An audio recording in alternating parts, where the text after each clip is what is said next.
మామూలు లేదు, ఇది ఒకటే మండ, మళ్ళీ ఇంతే మండ. ఈ హైట్ ఎంత ఉంది ఇప్పుడు? నువ్వు ఎంత అన్న హైట్?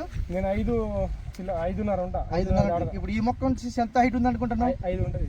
5 అడుగులు. నువ్వు 5.5. నేను 5.5 ఉంటా. 5.5 అంటే నాకు హాఫ్ తీసేసి 5.5 ఉంది. చూడండి పసదా కూడా అసలు చూపించండి, దగ్గర వచ్చి చూపి. ఇంత దూరం కదన్నా ఈ ట్యామ్లో అసలు మాకెళ్ళి దున్నేసి మిరప తోట మొక్కజొన్న వేసేటోళ్ళు ఉన్నారు, ఇది వేసేటోళ్ళు ఉన్నారు. ఇగో ఈ మండ నుంచి వీడికి 50 కాయలు ఉన్నాయన్న. మొత్తం కాయలు ఇవి, మొత్తం కాయలే. చింతపండుకి ఒక సైడ్ మండలు కాయ అట్ట కాసితో అట్ట కాసింది ఇది. నేనైతే 8 ఎకరాల్లో 2 ఎకరాలు బరాబర్ వేసుకుంటున్నాను. దాంట్లో ఎవరు చెప్పిన నేను మాట విన్నాను. కాయ అయితే నెంబర్ 1 ఉందన్న.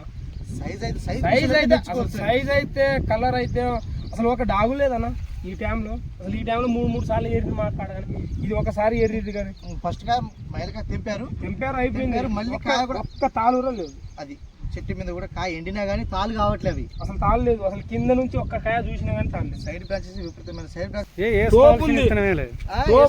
అనేది. ఎందుకంటే ఇప్పుడు సైజు ఉంది, ఒకసారి చూడొచ్చు.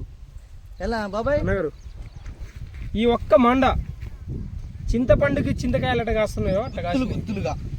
అది ఏరే సీడ్ అయినా కొద్దిగా గనుకులు దూరం ఉంటది, కానీ దగ్గర అసలు దగ్గర కాదు, మామూలుగా. నాకు ఇందులో నచ్చింది సైజ్ అన్న.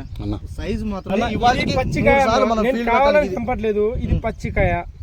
ఇగో చూడండి ఏ సైజ్ చూడండి. ఇప్పుడు సరే ఒక 5 దెంపుదా రైతు ఏదైనా తిట్టుకొని చేసుకొని వాస్తవంగా నేను రైతే. ఇప్పుడు ఏ కాయ చూసినా ఇంత బారుంది. ఇది పచ్చికాయ, ఓన్లీ పచ్చికాయ బారు 5 అంగుళాలు ఉంది. నా అసలుకే పెద్ద ఏలనా ఏలి కూడా సరిపోతుంది. పెద్ద తోపి. మార్కెట్లో పోతే ఖమ్మం మార్కెట్ ఎక్కడ తెలియదు, ఈ మార్కెట్ ఎదిగిపోతుంది. కానీ ఖమ్మంలో పోతే టక్కని ఎత్తుకుపోతారు. అసలు మామూలు